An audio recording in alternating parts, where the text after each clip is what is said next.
요한복음 4장 말씀, 이 사마리아 여인 한 사람 이야기가 초점입니다.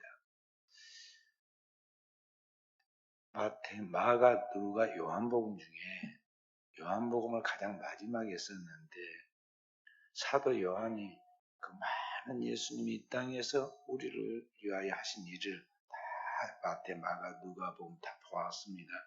그리고 그런 것을 다 정리하면서 이제 이 땅에 가장 중요한 하나님의 메시지를 확실히 보여주는 그런 사건이 뭔가를 자기가 이제 골라냅니다.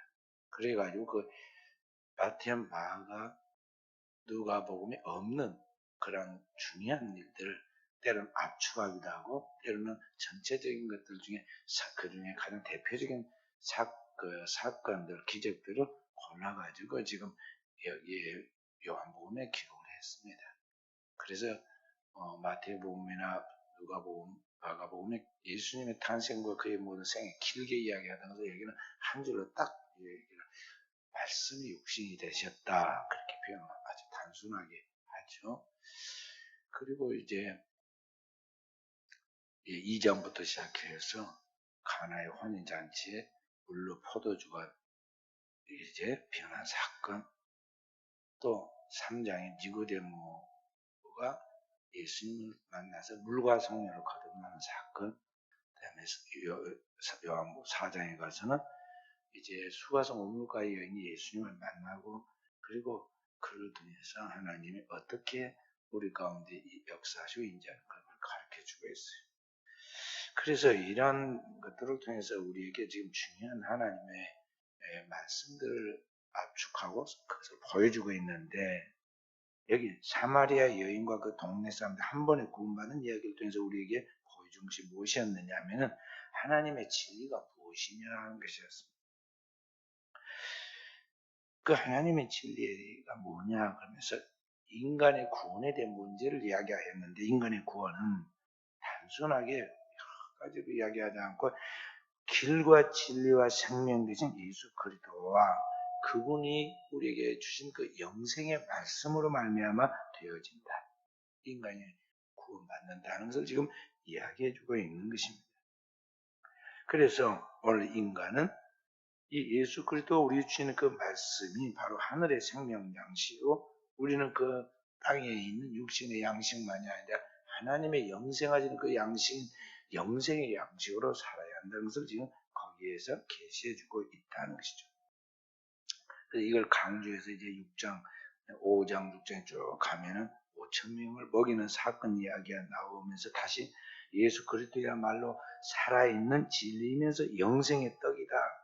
사람의 육신이 있으니까 떡을 먹어야 살듯이 인간의 영혼이 있으므로 이 영혼을 살리는 영생의 떡이 뭐냐? 바로 예수 그리스도의 말씀이다. 예수 그리스도의 그 말씀이 영생의 떡이므로 그 말씀을 먹어야 산다는 것을 지금 이야기해주고 있습니다. 그래서 주님께서 우리에게 사람이 무엇으로 살 것인가에 대하여 이야기하면서 오늘 이 땅에 있는 음식을 먹고 뒤로 버려져서 썩어 부패하잖아요. 그래서 썩는 양식을 위하여 인생의 궁극적 목적을 삼고 살지 말고 썩지 않는 하늘의 양식을 위하여 일하라고 우리에게 가르쳐주고 있어요.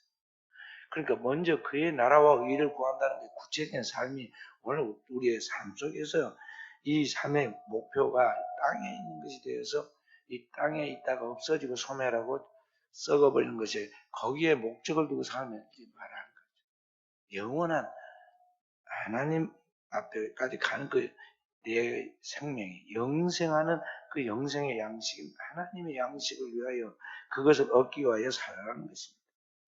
그래서 오늘 본문의 말씀은 뭐냐면 그 하나님의 말씀으로 사는 그 실제를 하나의 사례를 예를 보여준 거예요. 근데 단순한 이야기가 아니라 여기 예는 사건을 통해서 사람의 진짜 하나님의 말씀만 있으면 영생하는가 사는가 하는 걸 지금 보여준 사건이 바로 이게 왕의 신하의 아들을 구원해 준 이야기예요. 그래서 영생의 말씀이신 예수께서 그 앞에 나온 죽어가는 왕의 신하의 아들을 말씀으로 치유해 주는 것을 통해서 예수 그리스도의 말씀만이 살아있는 영생의 말씀이라는 것을 우리에게 증명해 주고 있다는 거죠.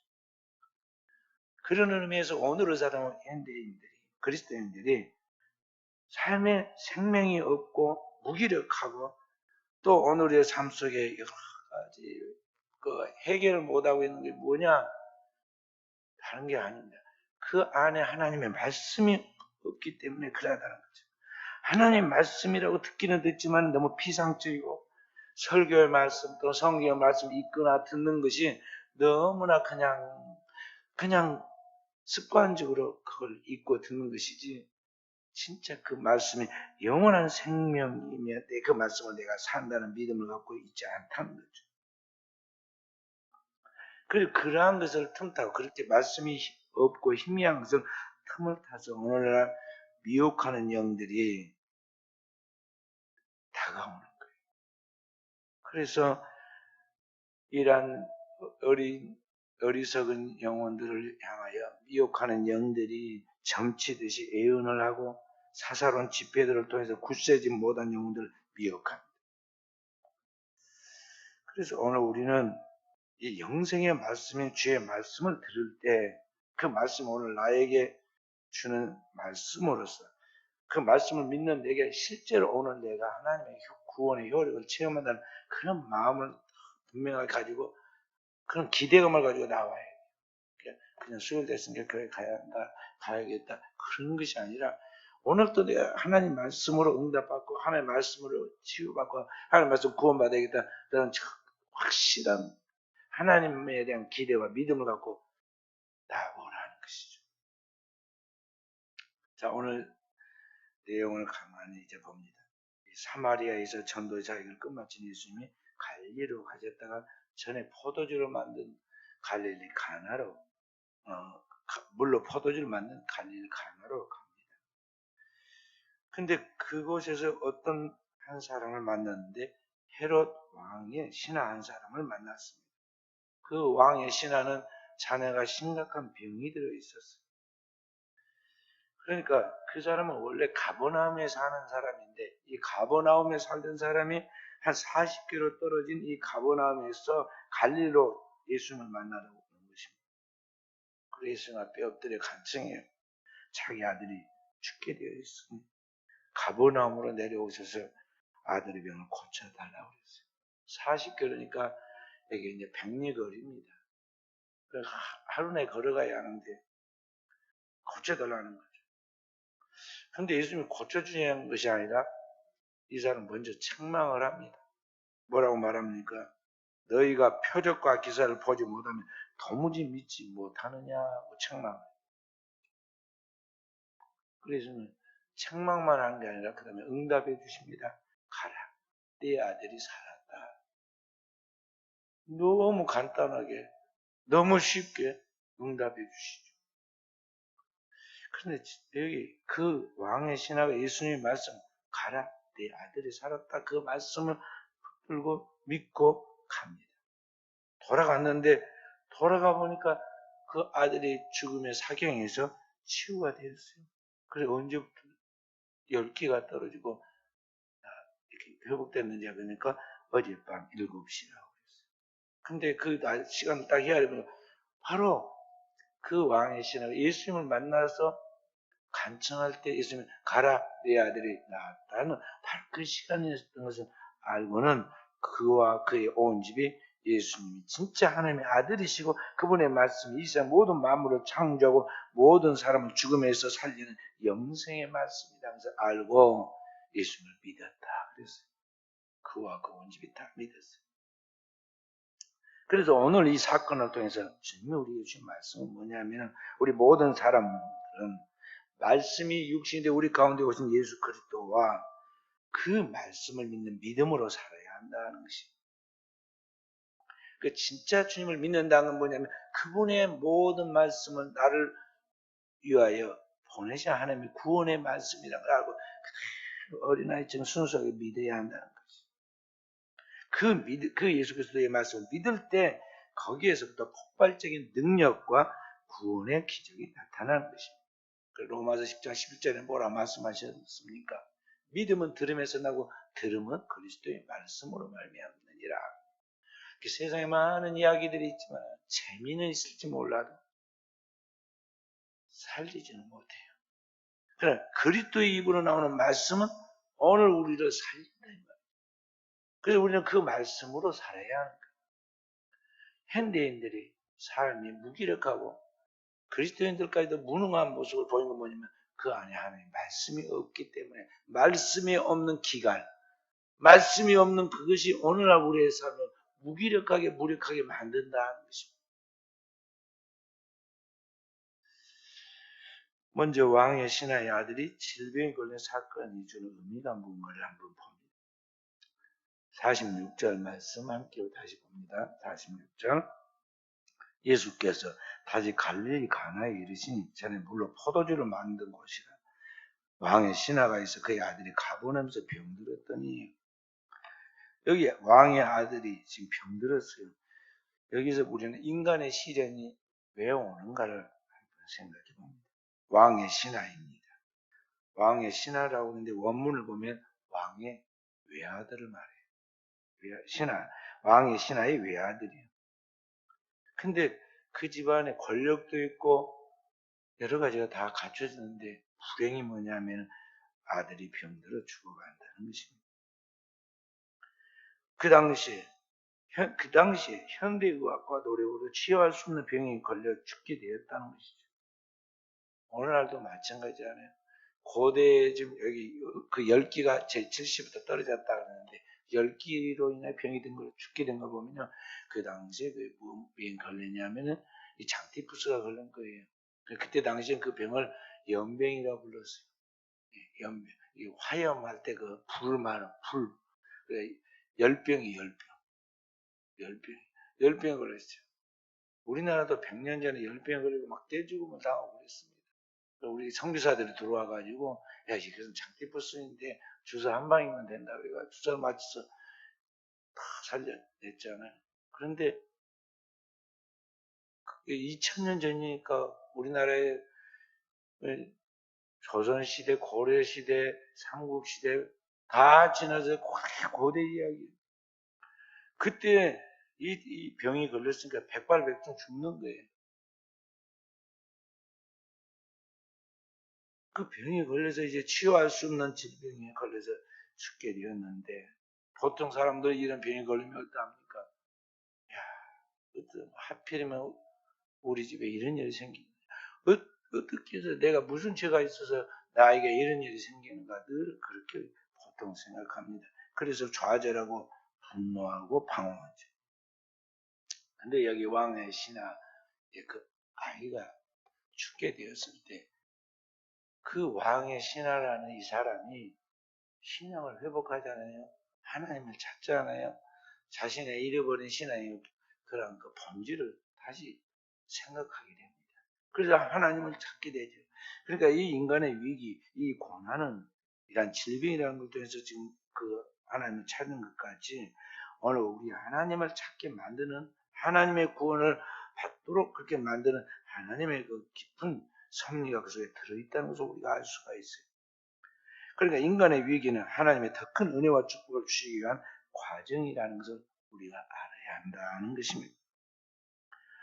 오늘 죽게 되어 있는 이 질병과 같은 죽음과 같은 인간에 대한 혹독한 시련이 도리어 하나님의 선을 이루는 어둠의 도구였다는 것이죠.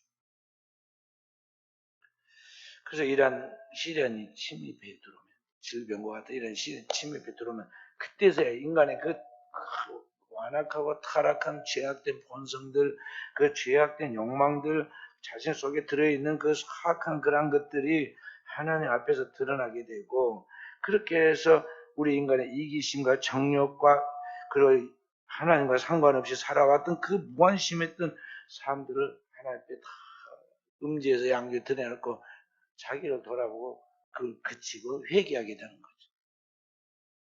살만해지고 건강하고 형통하는데 제대로 믿는 사람은 거의 없어요. 역사가 증명을 해요. 과거에 비해서 점점점 발달된 문명과 문화를 이루니까요. 크리스찬들이 다 세상으로 끌려가지고 세속화되었어요. 중세의 그 웅장한 교회, 성당들, 그리고 남에서부터 세례받고 다 교회로 와서 왕부터 노예까지 다 하나님 앞에 예배를 드리는 그 시절을 어디 가고 살만해지고 자유로워지고 풍요로워지니까 그 성전은 유물이 되어서 구경하는 곳이 되었고 사람들 다 어디 가요? 먹고 마시고 즐기고 노는데 바빠요. 세속화되어가지고 그렇다는 거예요. 그래서 하나님을 찾고 그 영혼을 구원받게 하려고 우리에게 어둠을 허락한 거예요. 죄의 결과로서 죄악된 삶의 그 습관이 결과로 보면 병이 들고 재앙이 오는 것이지만 그 하나님 허락하지 않으면 머리카락 하나도 안 빠진단 말이에요. 그런데 하나님이 허락하신 거예요. 고난을 통해서 인간이 정신을 차리고 하나님을 찾게 만든다 그런 것이죠.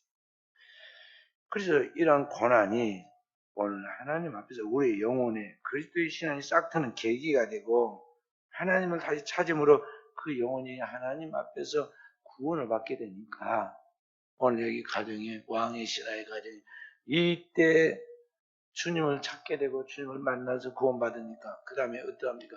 그와 그의 온 집이 다 하나님 앞에 구원을 받았다고 해요. 그래서 여러분과 제가 신앙생활을 나갈 때 항상 이제 통장에 저금해 두고 살듯이 또 공부도 미리 공부해 두듯이 항상 신앙을 예비해야 돼요.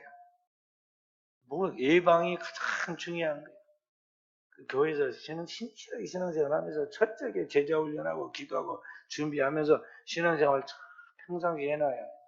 위기가 올 때 흐트러짐 없이 그 위기를 다 극복하고 위기가 하나님 앞에 다시 영적 성숙과 함께 축복의 도구가 되어가지고 도약하는 것이지 그런 준비가 안 되고 있고 아무 생각이 없으면 고난이 길어질 뿐만 아니라 고난의 시련을 통해서 그 사람이 더 침체돼가지고 좌절하다가 파멸로 가는 거예요. 현대인들이 많이 좌절하고 절망하고 술 취하고 더 방탕하고 결국은 자살하고 그런 이유가 뭐예요? 주님 앞에 확실한 준비가 안 돼 있기 때문에 무엇이 뭔지를 분별을 못하고 시대와 유행을 따라 막 쏘다니다가 엄청난 사건 사고를 만나고 그렇지 않으면 스스로 자기 판을 함정에 자기가 빠지고 그런 것입니다. 그래서 우리 그리스도인의 삶에는 항상 준비가 필요해요. 주님의 제자들을 이끌고 계속 훈련을 시키잖아요. 배와 그물을 버려두고 생존은 지금 뒤로 우선순위 뒤로 밀려놓고 주님 앞에 철저히 무장된 영적 훈련을 받잖아요. 그리고 자신만이 복을 받은 게 아니라 자손 만대 그리고 그를 통해서 많은 영혼들이 구원받는 그 구원의 초석이 됩니다. 그래서 천국에 가니까 베드로부터 시작해서 베드로만 반석이 되어서 하나님의 쓰임을 받는 게 아니에요. 요한계시록 12사도가 다 천국에 그 새 예루살렘의 12기초가 돼요. 반석이 되어가지고 거기에 새 예루살렘이 지어집니다. 오늘을 살아가는 우리는 그러한 하나님의 나라의 성전의 돌이 되는 꿈을 가지고 영원한 기초가 되는 꿈을 가지고요. 오늘을 살아야 돼요. 그것이 하나님의 나라와 일을 구하는 것이고 썩는 양식이 아니라 썩지 않는 양식을 위하여 일하는 삶이다. 그래서 우리가 깊이 생각해야겠습니다. 인간의 고난은 하나님을 만난 섭리의 계기가 된다는 것이죠. 인간의 신앙은 자신의 약함과 한계를 발견하는 데서부터 이제 시작하는 것입니다. 평상시에는 자기가 굉장하고 어떤 것도 다 해낼 줄 압니다. 고난을 한번 진짜 겪고 나면요. 얼마나 사람이 약해진지 몰라요. 그리고 그 결과, 그 스트레스로 인해 나타나는 신체적 반응인 그 트라우마가 굉장해요. 그 삶의 정상적인 삶을 가지 못하게 한다고. 그래서 자기가 대단한 줄 알았다. 알고 보니까 별거이 아니었어요. 나 같은 거 별것도 아닌데 내가 그랬구나. 그래서 이제는 이제 그렇게 너무 자신만만하고 당당한 사람이 너무 기가 죽어갖고요. 위축되어가지고 너무 그냥 자기의 삶을 정상적으로 살지 못하고 그렇게 초라한 위축되고 너무나 나약한 삶을 살아가는 걸 볼 수가 있어요. 그런데 인간이 이러한 고난을 만났을 때 우리는 자기의 약함을 발견할 뿐만 아니라 오늘 그때가 바로 하나님을 만날 때인 줄 알고 그리스도인은 이때 하나님 앞에 매달려야 돼. 오늘 이 왕의 신하가 체면 불구하고 예수님께 나와서 간청하잖아요. 고난의 때는 뭐냐면 내가 하나님을 만날 때라는 걸 알아요. 하나님을 찾을 때라는 걸 알아야 한다. 10편 50편 15절에 환난 날에 나를 부르라 내가 너를 건지리니 내가 나를 영화롭게 하리라. 되게 어려움을 당하면 자기도 모르게 원망이 나옵니다. 그 환난과 위기를 만나면요 내가 왜 이런 일을 하는가 운명을 탓하고 사람을 원망하고 하나님을 원망합니다. 그게 일반적인 인간의 모습입니다. 그러나 우리 그리스도인들은 이걸 넘어서야 돼요. 신자는 이 원망하는 사람들의 부류에 섞여서는 안 되고 그 어리석은 자리에서 도약해야 돼요. 하나님 깊은 뜻이 거기에 내가 모르지만 그 깊은 뜻이 내게 있다는 것을 알고요. 하나님을 의심하지 말고 하나님에 있는 믿음으로 나아가라는 것이죠. 그러나 하나님은 절대 그를 실망시키지 않고 그에게 축복하시는 것입니다. 예레미야 29장 11절에 이렇게 말합니다. 나 여호와가 말하노라 너희를 향한 나의 생각을 내가 아나니 재앙이 아니라 평안이요 너희 장래의 소망을 주려는 것이니라. 하나님은 우리 부모도 악한 재성은 우리도 자식에게만큼 가장 좋은 걸 주려고 하고 그러듯이 우리 하나님 우리에 대해 절대 재앙을 주는 분이 아니다는 거죠. 소망을 주고 희망을 주고 장래에 더 잘되게 하려고 좀 역사하시는데 그 과정 속에 좀 들어있어요. 그래서 부모가 자녀를 그때마다 꾸지람도 하고 책망도 하고 때리기도 합니다. 매질합니다. 근데 그게 미워서인 게 아니잖아요. 성경에 초다를 참아 못하는 자는 자식을 미워합니다. 자식을 사랑하는 자는 근실히 징계하라고 했어요. 만약에 부모가 징계하지 않는 자녀가 있다면 그것은 사생하다.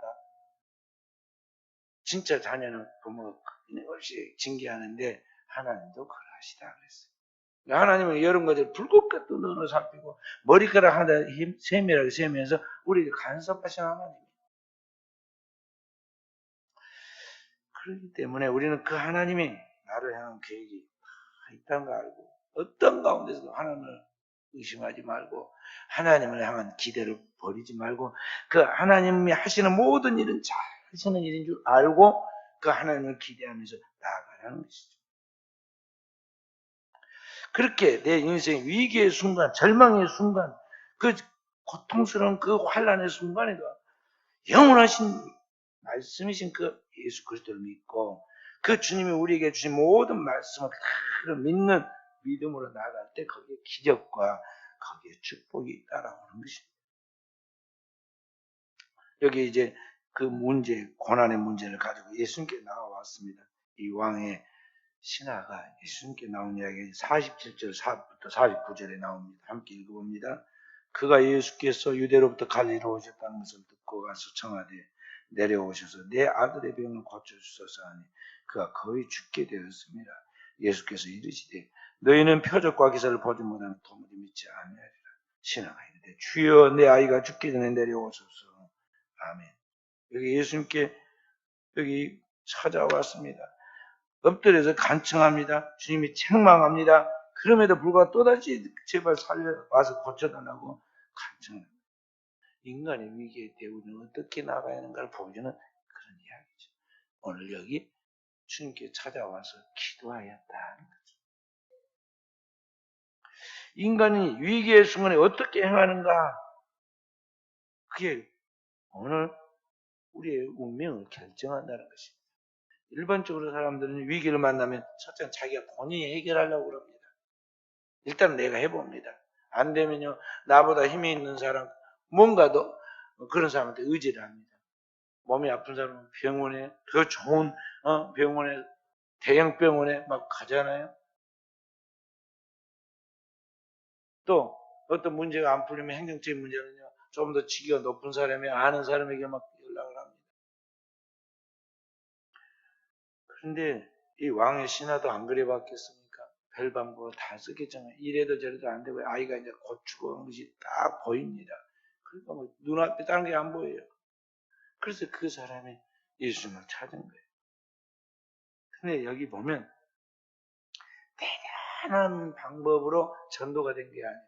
오늘 이 사람이 예수님을 찾아와서 구원을 받는 이 이야기가 뭐냐면 소문을 듣고 예수님에 대한 소문을 듣고 그래서 교회가 소문이 중요하다는 게 그거예요. 소문에 의해서 부흥하는 거예요. 다 비슷비슷합니다. 그런데 소문이 있어요. 저 음식 식당 좋다, 식당 맛있다. 입에 들어가는 음식 거기서 다 거기에요. 입에 넣고 몇 번 씹으면요, 다 그게 그것이지 뭐, 뭔 차이가 있겠어요. 조금 간이 맞고 안 맞고 입에 그 간사한 혀를 충족시키는 것 뿐인데요. 입안에 들어가서 몇 번 씹으면 다 똑같아. 그래도 어떤 식당에 가면은 줄을 서가지고 기다려서 밥을 먹어야 하고 어떤 식당에 가면 진짜 손님이 없어 팔이 날리고 있어요. 불 다 꺼놓고 있어. 그래서 식당 안 가고 들어가 보면 사람 오라고 그러고 식당 한다고. 소문에 의해서 그래. 한번 딱 소문이 좋게 나면 멀리서도 찾아갑니다. 거기. 지금 예수님에 대한 소문을 듣고 왕의 신하가 찾아와서 요청하죠. 그래서 하나님의 구원과 이 전도의 역사, 이 소문이 얼마나 중요한 걸 알아요. 수가상 여인이 전하는 그 소문을 듣고 그 동네 전체가 예수께 나와 구원받았잖아요. 12회를 혈루증으로 고통받는 여인도 예수에 대한 소문을 듣고 찾아가서 예수님의 옷자락을 만져서 구원을 받습니다. 오늘 우리는 누구냐 하면은 예수 그리스도에 대한 소문을 세상에 전하는 그리스도의 증인이에요. 광야에서 예수 그리스도의 오심을 미리 소문을 내고 증거했던 세례 요한이 광야의 소리로서 역할을 감당한 거죠. 오늘의 시대에 우리는 그리스도를 인격적으로 만난 하나님의 백성으로서 그분에 대한 소문을 부지런히 전해야 돼요. 때를 얻든지 못 얻든지 광야의 예수를 증거하는 세례 요한처럼 증인이 되어야 한다는 거죠. 자, 오늘 여기 왕의 신하가 예수님께 찾아오기는 왔는데 믿음이 너무 약합니다. 소문을 듣고 왔으니 그 믿음이 얼마나 뭐 알고 믿었겠어요. 그래서 그의 약한 믿음을 지적해 줍니다. 우리 주님은 늘 그 앞에 나와서 뭐 문제를 해결받기를 원하는 사람들에게 바로 문제 해결해 주지 않습니다. 부모도 그러잖아요. 자기 자녀들 함부로 이야기 안 들어줍니다. 완전히 버릇이 나빠지고 응석 빠져야 될까 싶어서 꼭 거기에 대해서 따져보고 그렇게 하잖아요. 예수님 앞에 나오는 소경한테 주께 무엇하여 주기를 원하느냐 물어봅니다. 내게 무엇하여 주기를 원하느냐 물어보고 하시고 오늘 여기 이 사람도 예수님께 나와서 나오기는 나왔는데요. 그의 믿음의 수준이 너무 약했어요. 그래서 주님께서 말씀하십니다. 뭐라고 그럽니까? 여기 48절에 예수께서 이르시되 너희는 표적과 기사를 보지 못하면 도무지 믿지 아니하리라. 그러니까 여기 표적과 기사 세미야 테라타라는 원어인데요. 이 눈앞에 나타나는 그런 그 기적들을 이제 여기에 표적과 기사라고 기적을 갖다 기사라고 이렇게 표현하는 것입니다. 그런 것이 없으면 예수님을 믿지 않는 너 신앙이 아주 유아적이다 그 말이죠. 보지 못하고 믿는 자가 복되는 것인데 꼭 뭘 봐야만 그것이 마치 증거까지 그 수준 아니다. 주님 지금 그의 신앙을 기적적인 또는 이적에만 의지하는 신앙은 완전한 신앙이 아니다. 신앙을 완전한 대로 나아가라고 주님께서 지금 가르쳐 줍니다.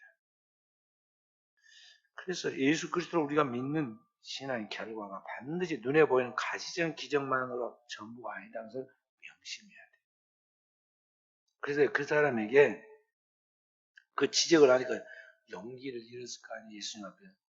너 믿음 너무 약해. 뭘 봐야 믿는 정도가 안 돼. 그렇게 하니까 실망할 수 있는데 그 이러한 주님의 거절 같은 이야기에도 불구하고 더 간절하게 요청을 합니다. 주님은 자꾸 그에게 간절히 하나님을 찾게 기도하기를 원하신 거예요. 그래서 더 주님께 간청을 하니까 주님이 그의 기도를 들으시죠. 그리고 오늘 우리에게 기도에 있어서 중요한 게 뭐냐면 끈질긴 기도가 필요해요.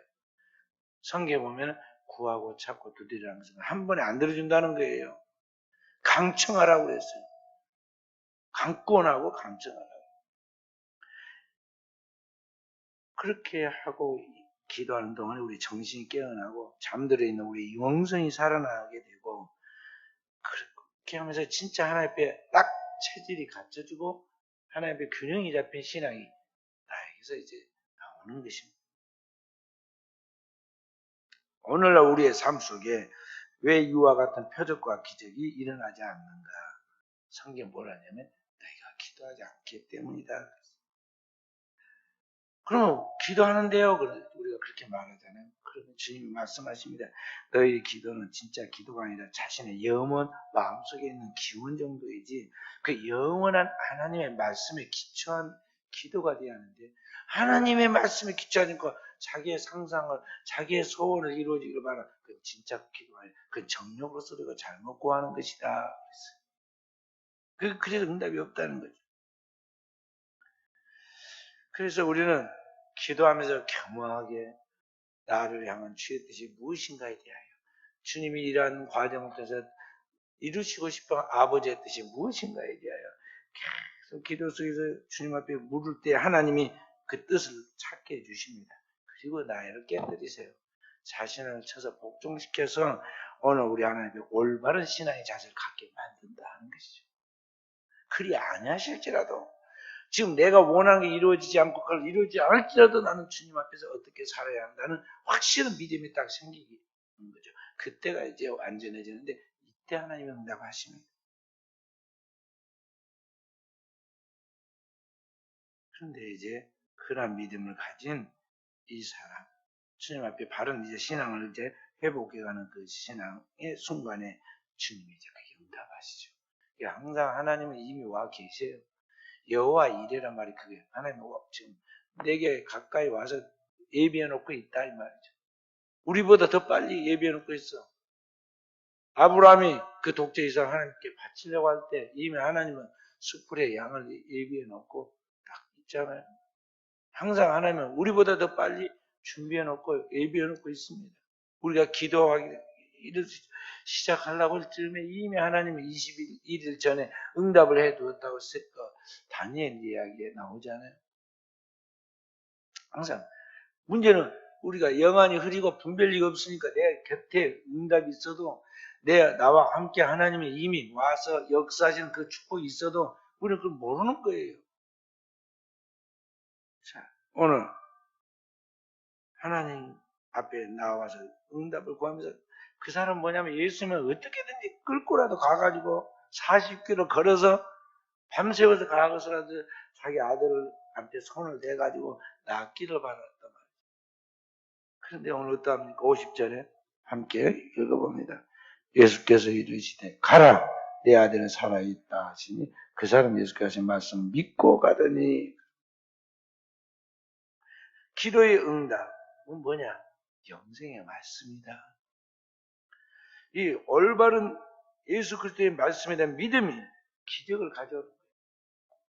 오늘 주님이 그의 믿음을 교정해 주고 단지 말씀만 하십니다. 가라 내 아들이 나았다. 천지를 창조하신 그 하나님의 말씀, 태초부터 영원한 그 하나님의 말씀이 육신인 그리스도가 그 말씀으로 말하기 시작할 때 이미 하나님의 구원과 창조의 역사가 그에게 나타납니다. 내 아들이 나았다. 말씀하신 그때 이미 그 아이는 저 40km 밖에 있는 아이는 나았어요. 근데 놀랍게도 주님의 말씀을 듣고 있는 그 아버지도 믿음이 생겼어요. 옛날에도 믿었습니다. 근데 그 믿음은 뭐냐면 자기 자신의 염원 정도지 진정한 말씀에 근거한 믿음이 아니었다는 거죠. 그러니까 주님을 인격적으로 만나고 주님과의 대화 속에서 그게 진짜 구원 얻는 참 믿음이 생긴 거예요. 그 말씀을 믿고 갔다는 것이죠. 그래서 가다가 달려오고 있는 종을 만났는데 그 종이 이야기해 주잖아요. 아이가 다 살았어요. 낳았어요. 가장 그 집안에 그분이 듣고 싶어 기쁜 소식이죠. 언제 나왔냐? 언제 괜찮아졌느냐 모르니까 어젯밤 7시경에 열이 떨어졌습니다. 가만히 헤아려보니 어젯밤 7시, 어젯밤 7시. 내가 예수님을 만났을 때 예수님이 내 아들이 낳았다. 말씀 바로 그 시간이고 생각. 그분이 영원히 하나님의 말씀이신 우리의 구주 예수 메시아이고 바로 그분이 하나님의 아들이시구나 하는 걸 믿게 되어서 주님을 자기만 믿는 게 아니라 그 온 집이 다 믿었다는 것입니다. 그래서 오늘 저와 여러분이 알아야 할 것은 뭐냐면은 하나님의 말씀을 믿는 믿음의 자세가 하나님의 구원을 성립시키는 중요한 요소다 하는 것을 알아야 돼요. 그래서 사랑하는 귀한 성도 여러분, 여러분과 제가 하나님의 나라 천국에 도달할 때까지 이 하나님 앞에서 이런 확실한 믿음의 사람이 되어야겠어요. 그 사람이 되게 하려고 하나님 우리 교회로 부르시고 직분을 주어서 교회에서 일하게 하시고 때로는 시험에 들어가지고 넘어지고 그래도 하나님이 다시 우리를 또 일으켜 세우고 그런 거예요. 그래서 우리에게 완전한 믿음의 사람이 되게 만드신다는 것이죠. 주님 앞에서 3년 동안 훈련받은 시몬 베드로가 누가 지키지도 않았는데 주님을 향하여 주는 그리스도시요 살아계신 하나님의 아들이십니다는 확실한 그리스도에 대한 그런 정의를 하잖아요. 어디서 그게 나왔겠어요? 주님을 따라다니면서 자기도 모르게 그런 믿음이 생긴 거예요. 그래서 주님께서 칭찬하잖아요. 성령으로 내가 이걸 알게 했다. 아버지의 성령으로 이 반석에 이제 교회가 세워진다. 그리고 너는 그 말씀을 믿는 믿음 때문에 천국 열쇠를 가지고 있으므로 하늘의 문을 열고 닫을 것이다. 축복해 준 거예요. 오늘에 있어서 우리에게 이런 믿음의 자세, 믿음의 삶이 필요하다는 것입니다. 또 저와 우리 사랑하는 성도 이런 믿음에 깨어있는 영성까지